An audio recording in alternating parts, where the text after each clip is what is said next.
Piping gives a very professional finish to particularly cushion covers. You can use it as a decorative finish, but across the bottom of your curtains, tie backs and Roman blinds looks absolutely stunning, and it's not as difficult as you may think. You'll need a zipper foot on your machine, on your sewing machine. That's what your zipper foot looks like if you weren't aware. Most modern machines now have the foot that just drops on, so I'll just drop that into place like so. Then you'll need piping.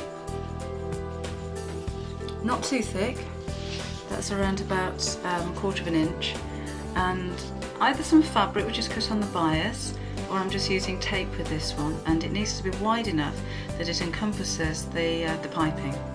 Now if you wanted to, you could pin that into place. Quite important that the two edges meet. I'll show you why in just a second. And if you're going to pin, then pin across where you're sewing, because that means that if the sewing machine does hit a pin, it won't break the needle, it'll slide off to the side. I'm not going to pin all the way down. Then pop the fabric underneath the end of the machine. Always allow a little bit of extra, because there will be some wastage there. And I'm just going to reverse back to tack in place and sew quite close up to the cord, and you'll be able to feel where the cord is even if you can't see it. Quite close to the edge. I'm going to not pull the fabric through, just pull it straight. You can see I'm using the side of the zipper foot just to guide that fabric through, keeping the two sides together. Just line that up again. So cup around, and this can be bias binding, it could be bias cut fabric. Bias is probably easier because bias fabric will go around corners. So if you are doing a cushion cover, you'll never get a very square corner when it's piped, but you'll find that the fabric won't pucker when it's cut on the bias. Again, encompass the piping in the fabric and guide it through. Now the stitching here you're not going to see, so it's not important that the stitches are even or even in the same colour thread. But the next section it will be.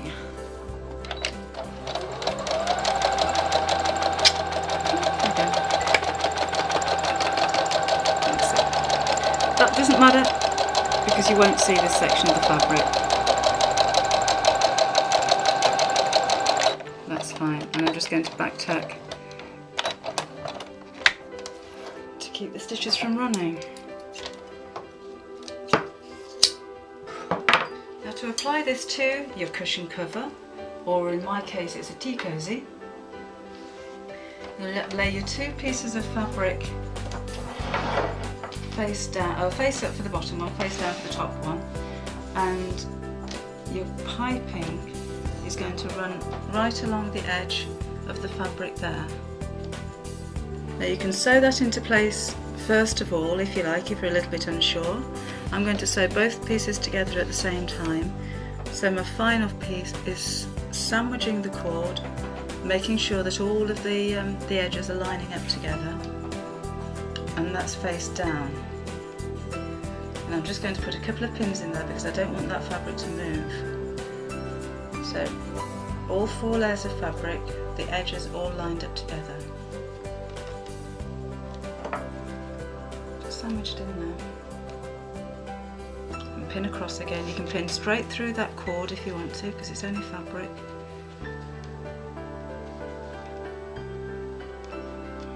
This is where it's important that the bias that you're sewing around the cord meets together at the edge, because you're going to use that as your straight line. And pin in place.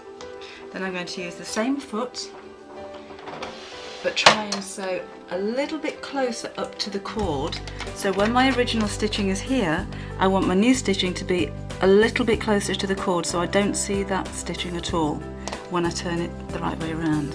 And to do that, again, just back tack first of all, just to establish the stitches. I'm going to do it quite slowly to start with, and I'm really using the side of the foot and the needle there. You can see how I'm almost pushing the cord up to the needle. You can feel your way down. I'm just catching the edge of the cord, that's fine, as long as it's the same all the way down. Now obviously you're going to do a little bit quicker than this, I just want you to see exactly what's happening there. So I'm keeping all the layers of fabric all together, straight line, feeling my way around there, keeping really close to that cord.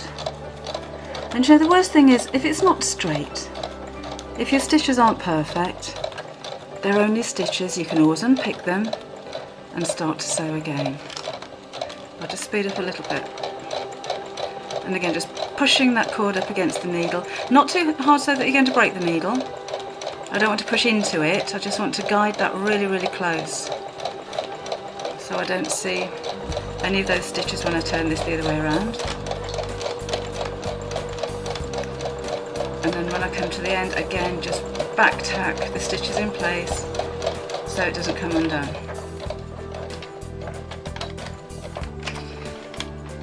Snip off the excess, and then when you turn, take out your pins of course. You've got that perfect professional finish, and because I've stitched so close to the cord you can't see any of the stitches from the inside, and that's important. If it's going to be washed, things tend to move around a little bit, and if you wanted to press, then I would press all in the same direction. Instead of pressing seams open like you would do normally, press that down like so. Make sure if you're doing something like this and you've got two sides that you press both sides in the same direction, because the other side of my tea cosy would look just the same.